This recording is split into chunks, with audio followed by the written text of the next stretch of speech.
ഇന്ന് കാണുന്ന റഷ്യ, അതിനു മുമ്പുണ്ടായിരുന്ന സോവിയറ്റ് യൂണിയൻ, ആ സോവിയറ്റ് യൂണിയനെ സോവിയറ്റ് യൂണിയൻ ആക്കി മാറ്റിയതിൻ്റെ പിന്നിലെ പ്രധാന കാരണമെന്ന് പറയാൻ പറ്റത്തില്ല, എന്നാലും ഒരു ഐഡിയോളജി ആയിരുന്നു കളക്റ്റീവ് ഫാമിംഗ് എന്ന് പറയുന്നത്. നിങ്ങളിതിനെക്കുറിച്ച് കേട്ടിട്ടുണ്ടാവും.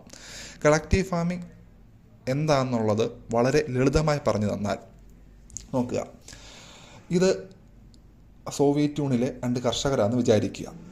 ഇയാൾക്ക് ഒരുപാട് സ്ഥലമുള്ള വലിയ ഭൂവുടമയായ കർഷകനാണ്, ഇയാൾ ചെറിയൊരിടത്തരം കർഷകനാണ്.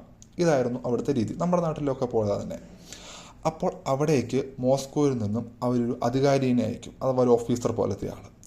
അയാൾ ഇവരുടെ ഗ്രാമത്തിൽ വന്ന് ഈ നിൽക്കുന്ന മനുഷ്യനുണ്ടല്ലോ, അതായത് ഭൂവുടമയായ ആൾ, ഇങ്ങേരെ അങ്ങോട്ട് കൊല്ലും. ഒന്നെങ്കിൽ കൊല്ലും, ഇല്ലെങ്കിൽ നാട് കടത്തും. എന്ത് പറഞ്ഞ്? ഇയാൾ സ്റ്റേറ്റിൻ്റെ എനിമിയാന്ന് പറഞ്ഞ് ഇയാളെ നാട് കടത്തും. എന്നിട്ട് ഈ നിൽക്കുന്ന പാവപ്പെട്ടവനുണ്ടല്ലോ, ഇവനെ പിടിച്ച് ഈ തോട്ടവും ഒരുമിച്ചാക്കിയിട്ട് അവിടെ ഇവനെ പണിക്ക് നിർത്തും. ഇവൻ കഷ്ടപ്പെട്ട് പണിയെടുക്കും. ആ പണിയെടുക്കുന്നതിൻ്റെ വിളവ് മുഴുവനും ഈ ഓഫീസർ മുഖാന്തരം അന്നത്തെ സോവിയറ്റ് യൂണിയൻ പുറം രാജ്യങ്ങളിലേക്ക് കയറ്റി അയക്കും. പുറം രാജ്യങ്ങൾ എന്ന് പറയുന്നത് യൂറോപ്പും അമേരിക്കയും പോലെ രാജ്യങ്ങളിലേക്ക് ധാന്യങ്ങളായിട്ട് കയറ്റി അയക്കും. അവിടെ നിന്ന് വരുന്ന പൈസ, അഥവാ ഡോളർ, അത് അന്നത്തെ സോവിയറ്റ്, അതായത് സ്റ്റാലിൻ്റെ കാലത്തെ സോവിയറ്റ് യൂണിയൻ നിക്ഷേപിച്ചത് നഗരങ്ങളിലും ഫാക്ടറികളിലുമായിരുന്നു. ഈ ഫാക്ടറികളുടെ പ്രവർത്തനമാണ് പിന്നീട് ട്രാക്ടറുടെ രൂപത്തിലും ആയുധങ്ങളുടെ രൂപത്തിലും അങ്ങനെ മൊത്തത്തിൽ ഒരു ഇൻഡസ്ട്രിയൽ റെവല്യൂഷൻ ഉണ്ടാക്കിയത് ഈ ഫാക്ടറികളായിരുന്നു.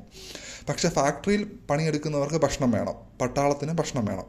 അതിനുവേണ്ടി ഈ കൊടുത്ത ധാന്യങ്ങളിൽ നിന്ന് കിട്ടുന്ന പൈസ അവർ നഗരങ്ങളിലും നിക്ഷേപിച്ചു. അപ്പോൾ നഗരങ്ങളോ കാര്യം നോക്കുമ്പം എല്ലാം സെറ്റായിരുന്നു.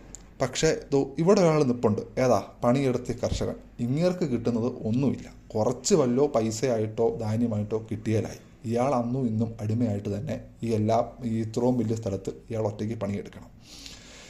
സോവിയറ്റ് യൂണിയൻ തകരുന്നത് വരെ അവരുടെ രീതി എന്ന് പറയുന്നത് ഈ കളക്റ്റീവ് ഫാമിംഗ് തന്നെയായിരുന്നു.